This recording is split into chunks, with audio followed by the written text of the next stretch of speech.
Hello students, today we will read about the capacitors and the capacitance. So far in the chapter 2 we were talking about the potentials in the electrostatics and the capacitors. Again and again the word was told to you that we will deal with capacitors. So now it's time for us to read what is capacitor and how it is used, what is the relation of a capacitor with the voltages and charges, and what sort of a instrument or a device it is. Okay, and then the other word, which is capacitance, is closely related to capacitors. It is a defining property of a capacitor. Capacitance, like when we talk about resistors, resistance, when we talk about conductors, conductance of a conductor, are the defining properties. So like when we talk about a conductor, we talk about its conductivity, how much it is able to conduct, the property of a conductor to conduct. Similarly, when we talk about the resistors, their resistance, how much they are able to put resistance to something. Similarly, when we talk about this device, the capacitor, we talk about capacitance. So for a given capacitor, what is its ability as denoted by capacitance? So it's high time for us to learn about capacitors and the defining property capacitance. We will start our class with learning about a capacitor. So a capacitor is basically formed by two conductors which are placed face to face and are separated by an insulator. Like this is a conductor 1, C1, and this is another conductor, C2. And this is the distance between these two conductors, D. In this D we have some insulating material. So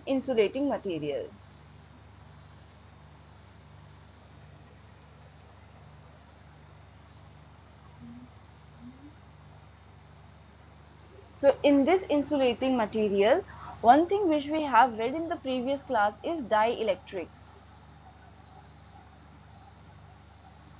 So we will define a capacitor for insulating material which is either air or vacuum, or we will be introducing the third thing, that is a dielectric in it. So the property of capacitor in the presence of dielectric will be explained in the upcoming classes. Today's class will be limited to the insulating material which is either air or the vacuum only. Okay, so this is our system of capacitors. This capacitor, in this we have two fluctuating values, one is charge and one is voltage. So we consider that this contains a charge of Q1 and this contains a charge of Q2 with voltage V1 and with voltage V2. By the convention, mostly as these looks like plates which are parallel, equal and opposite to each other, the charges should either be Q and minus Q on it, or Q1 or minus Q1. So the charges should have equal magnitude practically and opposite polarity, and the voltages they have their own potentials, and we basically aim at defining the potential difference between C1 and C2. Del V says it is a potential difference. So this del V basically is given as V1 minus V2 or V2 minus V1 as per to the convenience. So the potential held by one capacitor subtracted the potential held by the other capacitor is what gives us the potential difference across the given two conductors which are making up our device of a capacitor. So coming up to the written notes, see, a capacitor is a system of two conductors separated by an insulator. So this is basically the definition. Capacitor is system of two conductors. This should be made very clear. It is a system of two conductors. The two conductors are brought near to each other and are separated by something which is behaving as insulator, which insulates, which do not allow any charge movement or any conductance. so that these two, due to the mutual interaction, will hold up some charge in themselves. This helps these capacitors to get some charges in it to store some energy by them. So mostly capacitors are used to store energy. What is the application of a capacitor? They are used to store the charge, power, energy. Okay, they are devices storing devices in electrostatics. Okay, so we will define our capacitor as system of conductor separated by insulator. This insulator can either air, vacuum or dielectric as explained. The conductor have charges Q1 and Q2 and potentials of V1 and V2. Usually in practice, the two conductors have charges Q and minus Q. Like we have seen in a dipole, these dipoles are separated by a distance of 2a and they have magnitude of charge, same magnitude of charge, but the polarity of the charge is different.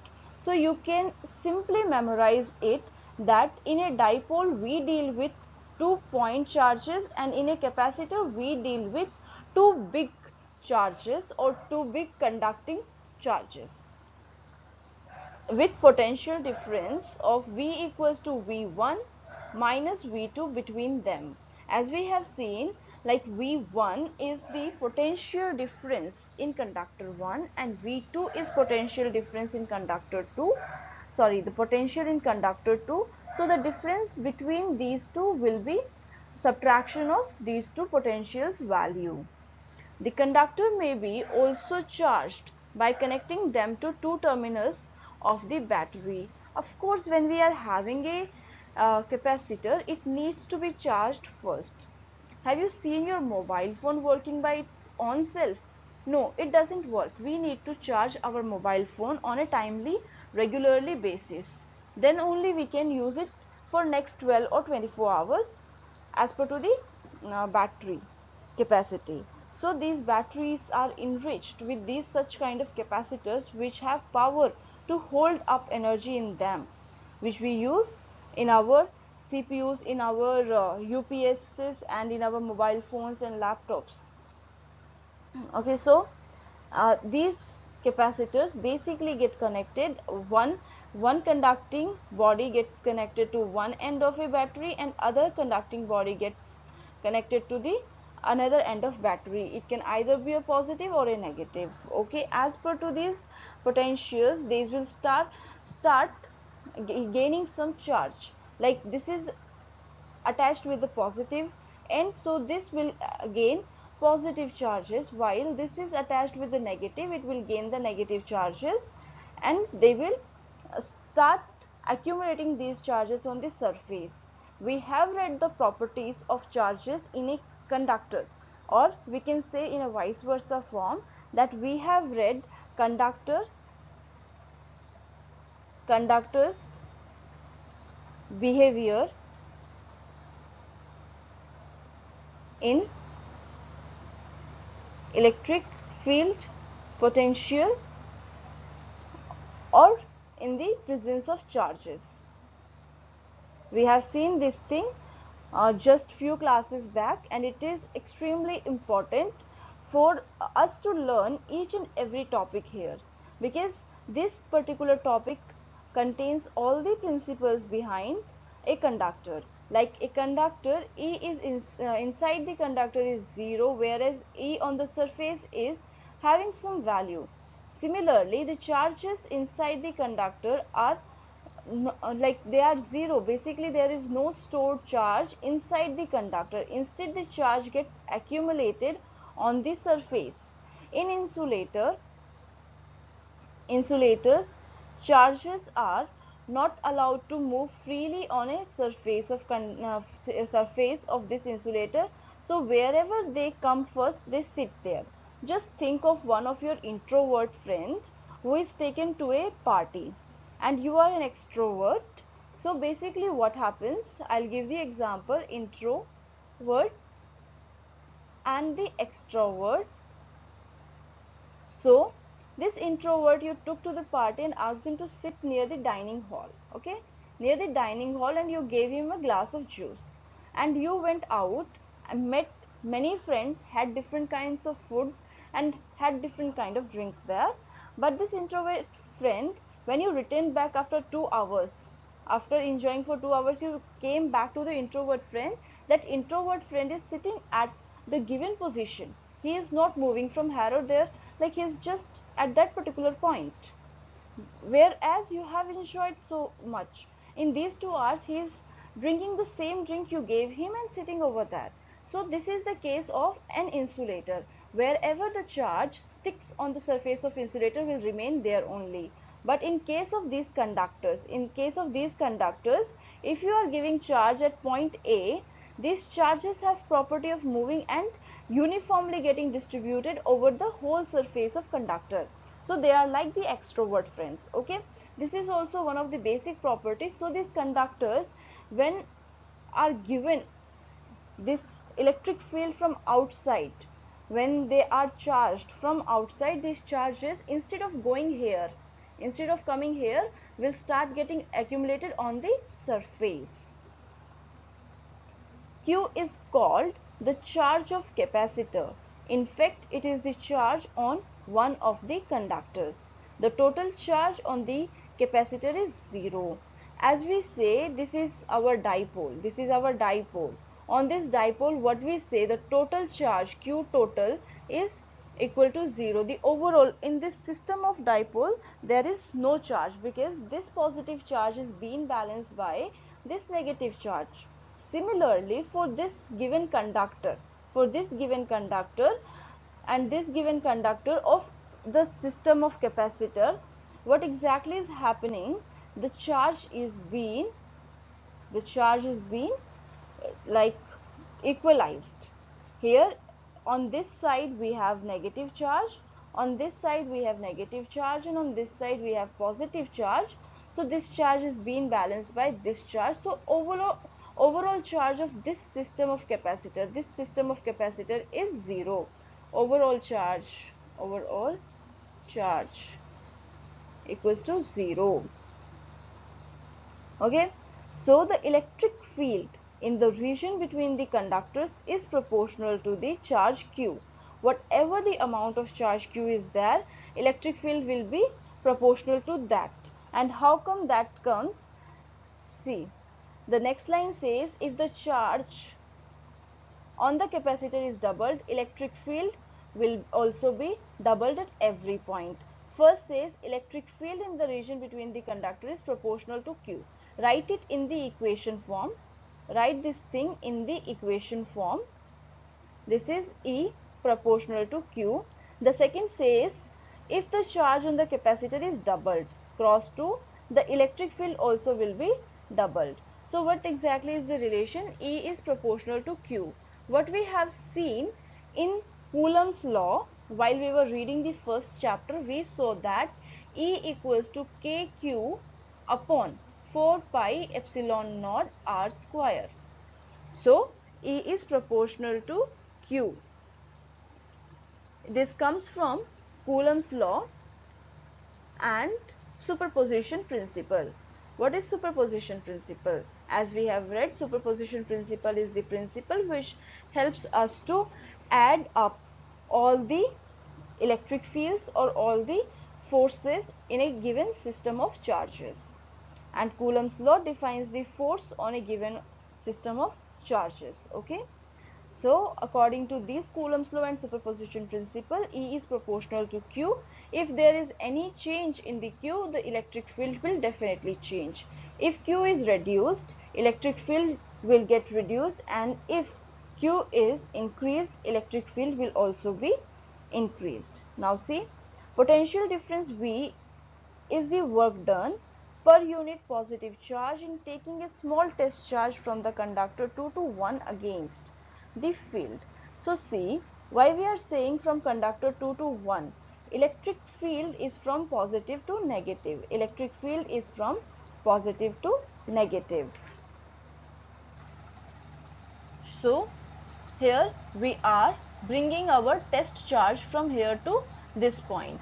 Test charge is being brought from here to this side. So when we were reading about the potentials and potential differences, we get to know that potential is the work done,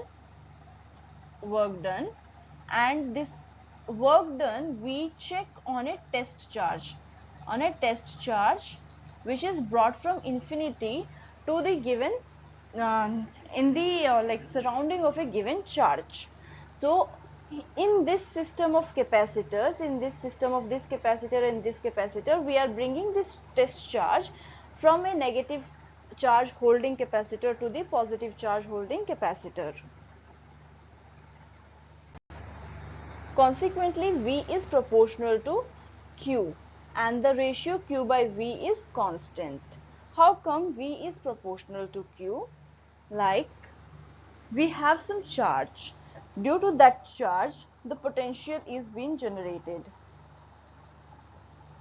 Q, and this is minus Q, and because of this charge we are generating a potential here, and because of this charge again a potential is being generated.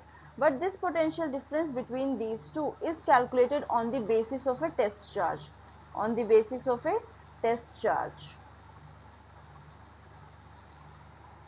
So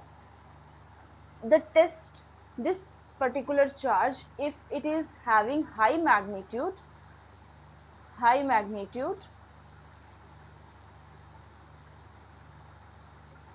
capital Q, then if this is positive, because this is positive, it will feel more repulsion.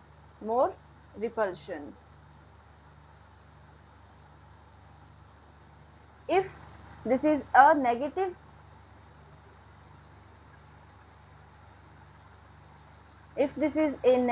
test charge, then it will feel more attraction. So as it is dependent upon the magnitude of capital Q charge, this potential will be fluctuating. If the magnitude is lesser, we need less work to be done to bring the thing or the test charge in the configuration.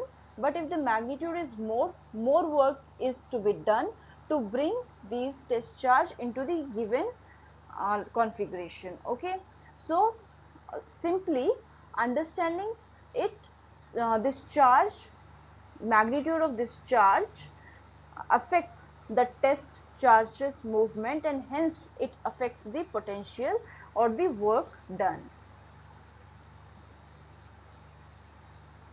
So this Q by V ratio similarly becomes constant as Q is proportional to V. So when we take Q by V, it is proportional to some constant C. We will not write 1 here. This V is brought to the right. There is nothing here. So Q by V becomes a constant.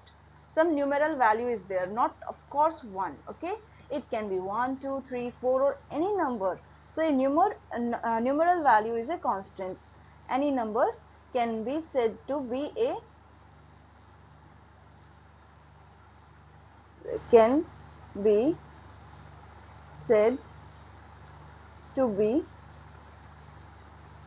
constant.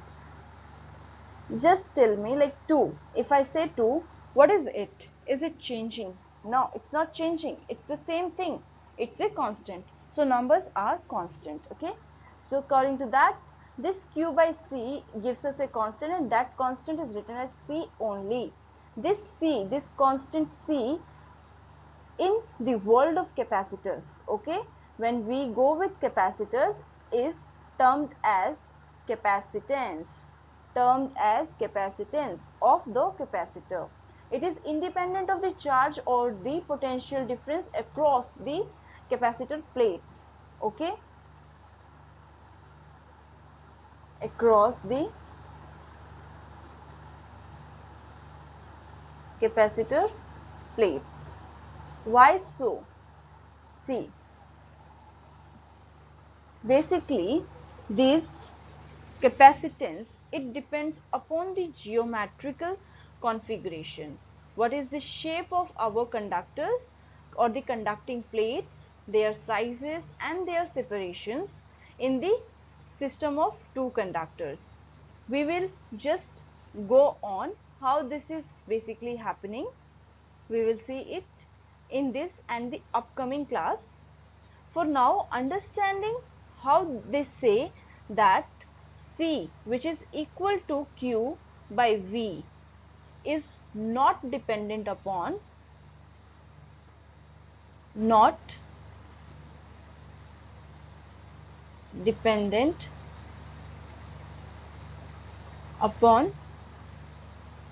either Q or V. See, what they said here is Q by V is a constant. Q by V is a constant. This is first statement, okay? Then in second statement, they said Q upon V is proportional to C. So this is like the other way result of statement 1. But before this statement 1, consequently what they said is V is proportional to Q. V is proportional to Q. If V is changing, I'll write over this side. If V is changing, then what will happen? Q will also change. And as they both are proportional to each other, their changes will also be proportional. And as V upon Q is a constant, so whatever change they are bringing, V dash upon Q will also give us a constant C same. Okay. If for an instance we take that, please come to this left side of the board. See, if we take V is 3 and C is 6, our constant, sorry, this is Q, Q is 6, our constant will be Q upon V. Q is 6 upon 3, that is 2. Now our potential changed.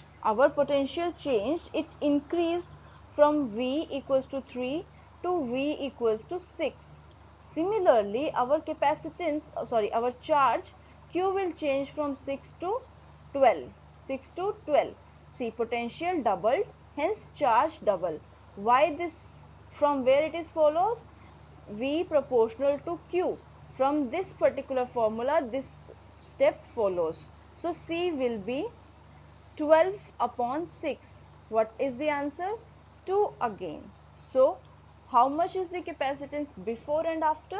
It is 2 in the both cases. So it does not depend.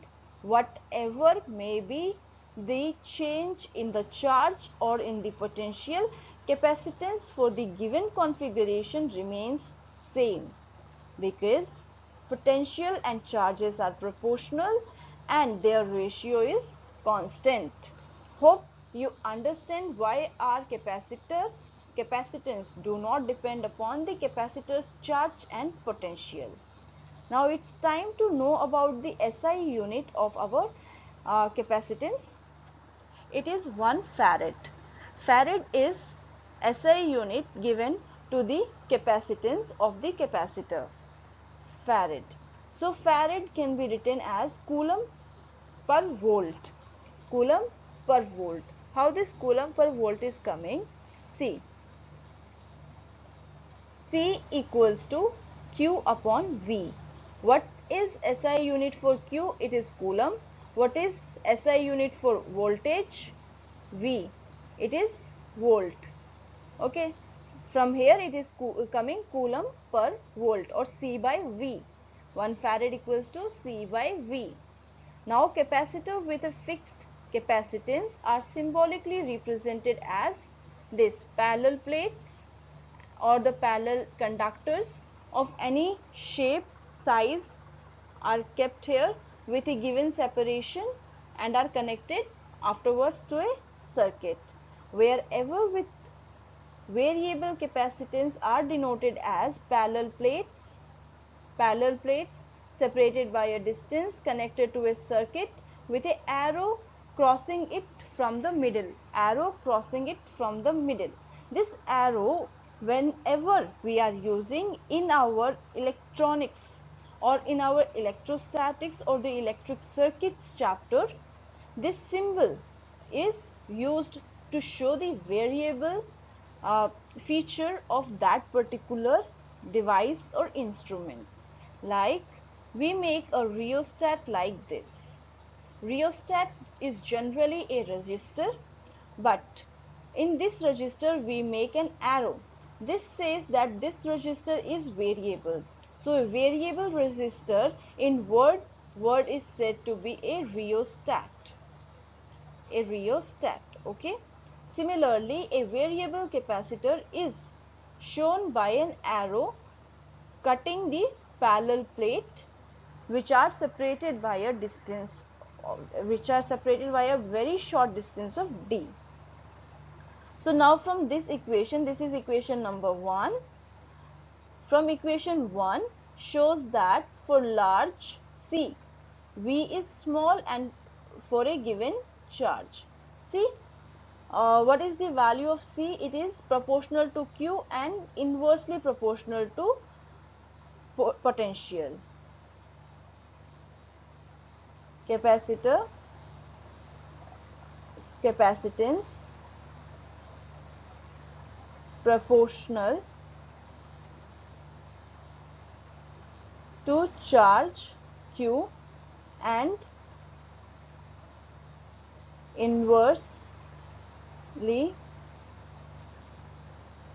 proportional to potential V. Okay, so potential increases will make a difference in capacitance, or charge increases will make a difference in again capacitance.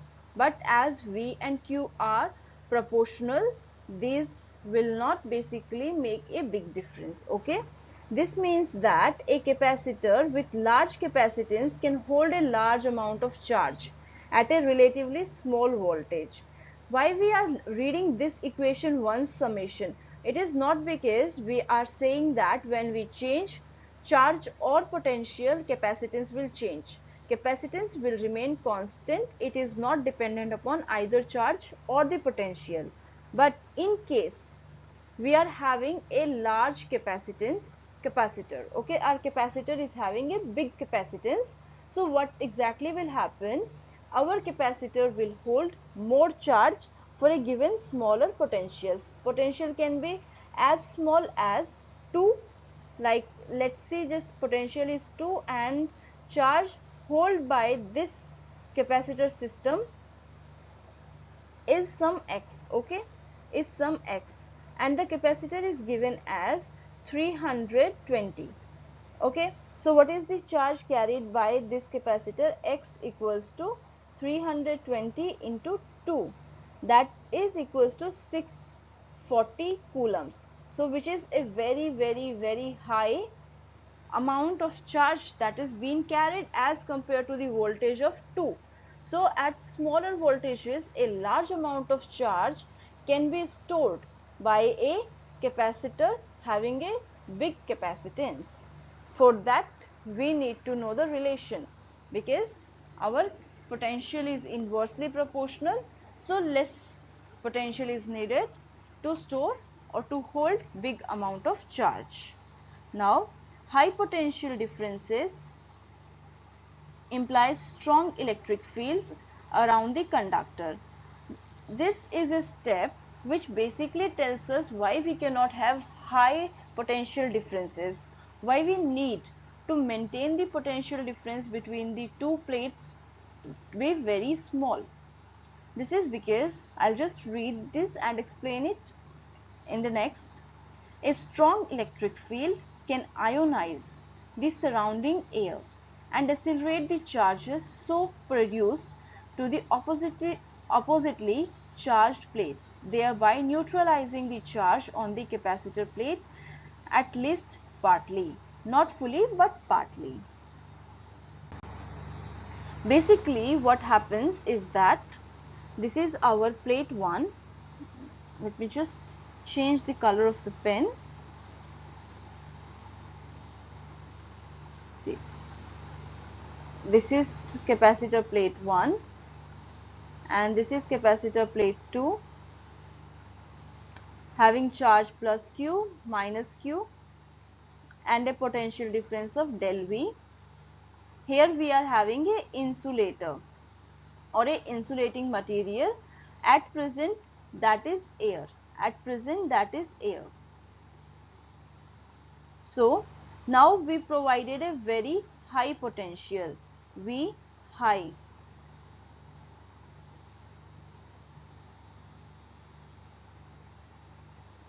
Now high potential is provided. It will be like here with a high battery it is connected. High voltage battery it is connected. Okay. So now they will have stronger electric field. Electric fields and potentials are related to each other directly. So when V high is produced or provided, electric field hence produced are stronger. Now these strong electric fields will start ionizing these molecules which are on the surface. I am sorry, not the molecules but the atoms which are on the surface. Atoms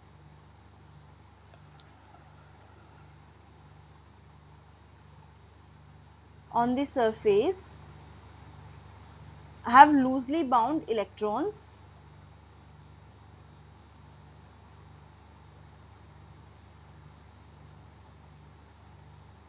These loosely bound electrons will start coming out of the metal surface, because when enough energy is provided to the loosely bound electrons, they tend to jump out, they tend to go to the other level, higher energy levels. So basically when on the surface we are providing more voltage and electric field is more, these loosely bound electrons will come out of the conductor and then they will travel like from the positive end. From the positive end, positive ions will be removed. Positive ions will be removed because of the repulsion, and here it is negative.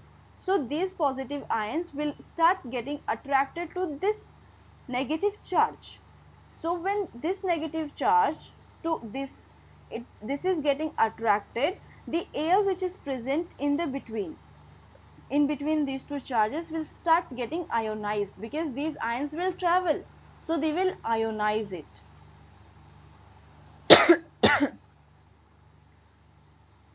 Ionize the air. So this ionized air will actually, instead of insulating the insulating the distance between the two plates, they will start behaving as a conductor, which is what we do not need. And this doesn't happen 100%, but it happens partly, and this partly happening also reduces its efficiency. What we need in any instrument or in any device is the efficient. How efficient a device is to do its work. We do not want it to be bulkier, but it should be efficient enough.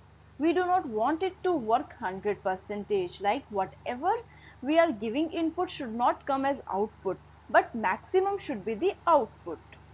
So the charge on the capacitor leaks away due to the reduction of insulating power of the intervening media, because if it is containing ions, it have the property to conduct. Okay, once it have a property of conducting, its insulating property will get reduced. One property goes up and hence the other property comes down. But basically what sort of property we need between these two plates is the property of insulating. property of insulating. Okay, so that is being reduced. This we cannot let happen. Okay, on our uh, position, we do not allow this to happen. We need our capacitor to work efficiently. So to avoid this problem, what we aim at doing is that we reduce the potential. When we reduce potential, the charges increase. When the charges increase, the capacitance will also be higher only. But the constant, that is Q upon V, will remain a constant now and always. The maximum electric field that a dielectric medium can withstand without breakdown of its insulating property is called dielectric strength. Dielectric strength. Now see, we were talking about providing this high voltage. Okay, high potential we were talking to provide. The amount of high voltage we can provide to C1 and C2, capacitor plate 1 and capacitor plate 2, in order to produce the maximum electric field, that is known as dielectric strength. I'll explain in the simple words. We are having these two plates. In these two plates we introduce V, Q and E, right? So the maximum E maximum that we can reach in between these two plates without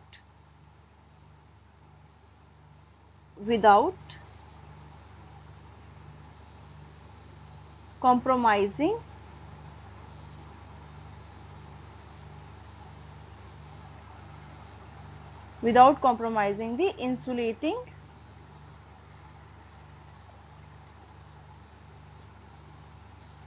efficiency of intervening medium. Here, as of now, the intervening medium is air. Okay, so that particular point, that particular amount is known as dielectric strength. Dielectric strength. So this is again a important definition. And now when we read about the dielectric strength, we read about the capacitance, the capacitor, the information and the basic knowledge we have received in this class will carry on, will keep on continuing hereafter. So always whenever you are coming for the new lecture, just go through the previous one, recollect the points and then come for the new class. Okay, so this dielectric strength of air is given by this value. Dielectric strength of air is 3 into 10 to the power 6 volt per meter. 3 into 10 to the power 6 volt per meter is the dielectric strength of air. Dielectric strength of air. Now for separation between conductors of order of 1 centimeter or so, this field corresponds to a potential difference of 3 into 10 to the power 4 volt between the conductors. See, this dielectric strength of air gives us voltage or the potential between 1 meter of difference. Okay, these C1 and C2 are separated by 1 meter. But can we have 1 meter long parallel plate capacitors? No, it's not possible. If we start having the capacitor which are having plates 1 meter away, then how is it possible to make a small device like mobile phone, to make a small device like a laptop or a computer? Like few years back or the few decades back, around 40-50 decades back, we have got the first computer, and that computer was of a size of a room. Why? Because we were not having enough knowledge of making these capacitors small, which are used for storing the charge. So our capacitors, our resistors, our other instruments or devices, ICs, whatever we need were big, extremely big. So they need a large space to generate a computer. But nowadays our technology have so much innovated that we do not need a capacitor that's 1 meter big. Okay, so this dielectric is for 1 meter. Same thing we are trying to find for 1 centimeter. 1 centimeter. See, the meter is showing the inverse power, and we know that 1 meter equals to 100 centimeter. So using this inverse power, when we try to convert our potential into centimeter, how much potential did we get? It is 3 into 10 to the power 4 volt. 3 into 10 to the power 4 volt. Thus, for a capacitor to store a large amount of charge without leaking, its capacitance should be high enough so that the potential difference and hence the electric field do not exceed the breakdown limits, should not exceed the breakdown limits. Okay, so I will show the conversion, how this conversion happen. We are having the dielectric strength of air equals to 3 into 10 to the power 6 volt per meter. Now in 1 meter potential is this volt. Now we know that 1 meter equals to 100 centimeter. Therefore, for 100 centimeter, how much is the potential? It is 3 into 10 to the power 6 volt again. So for 1 centimeter, how much is it? It's x. It's x. Now this x is cross multiplied as we do in general, and we will find that x equals to 100x equals to 3 into 10 to the power 6 volt into 1 centimeter. So x equals to 3 into 10 to the power 6 upon 100. This 100 and this power will get cancelled, and for the value of x we will get 3 into 10 to the power 4 volt per centimeter. 4 volt per centimeter. That is how we got the value of dielectric strength of air when the parallel plates are 1 centimeter away from each other. Now I'll give you one little assignment. It isn't tough, okay? And you need to do it right away. Do not wait for the end of class or just pause the video and do. So this is your assignment. Calculate dielectric strength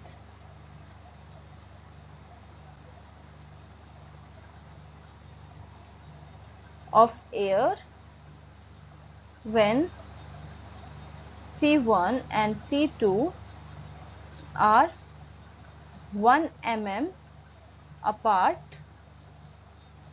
and 1 micrometer apart. Okay, just try to solve it. It will be a fun as well as a practice session for you all. Okay, so that's all we have to read in the general introduction of capacitor and capacitance. Let's just get summarized what we have read so far, and then we will end our class. We'll just pack up. Okay, so basically what we have read so far is capacitor, capacitance and dielectric strength.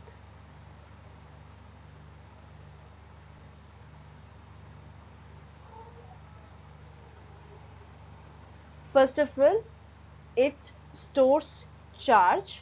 Capacitor stores charge. And how is it made up? It's made up of conductors,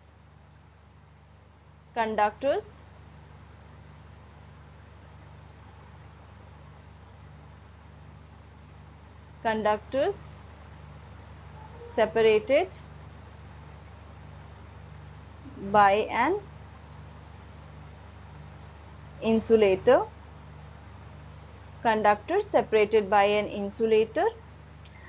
The capacitance is termed as a constant which is given by charge upon voltage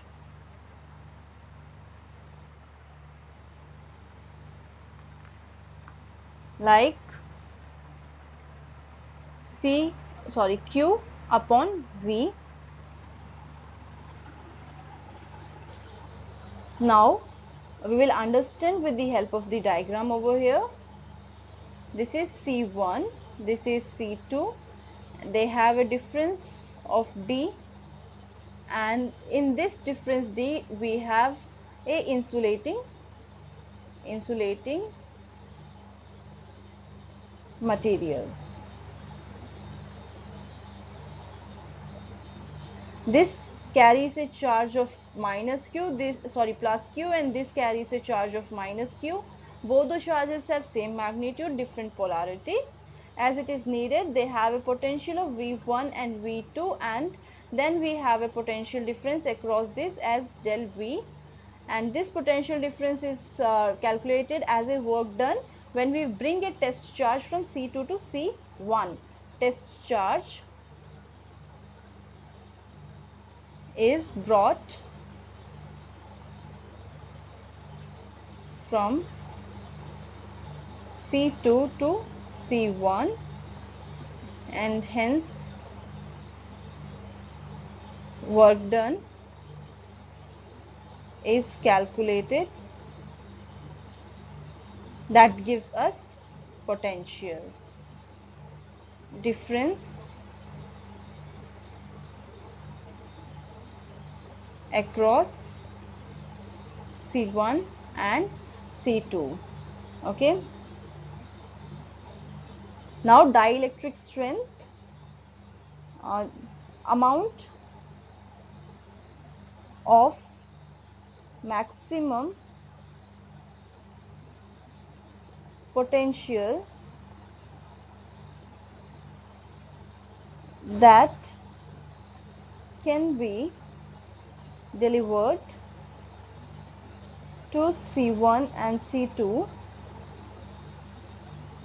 in order to generate E, which do not ionize the insulating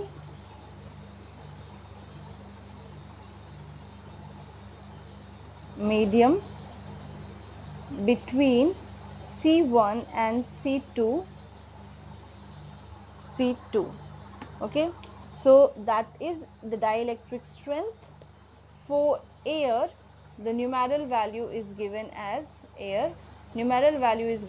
6 into 10 to the power 6 volt per meter, or 6 into 10 to the power 4 volt per centimeter.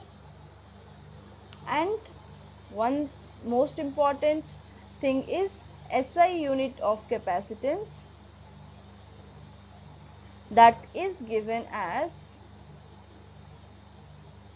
farad, and farad equals to coulomb per volt.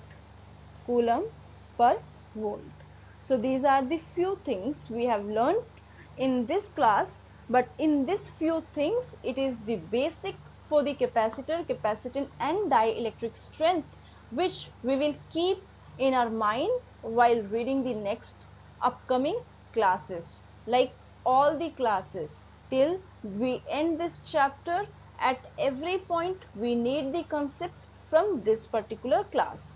So just have a look, go through the summary, memorize this one very extremely important formula, that C equals to Q upon V, which we will be using in upcoming classes, and the definition of capacitor, what capacitor is used for. That's all for today's class, nothing more. We'll meet up in the next class with a new, more interesting topic, and just have a good day. Bye bye.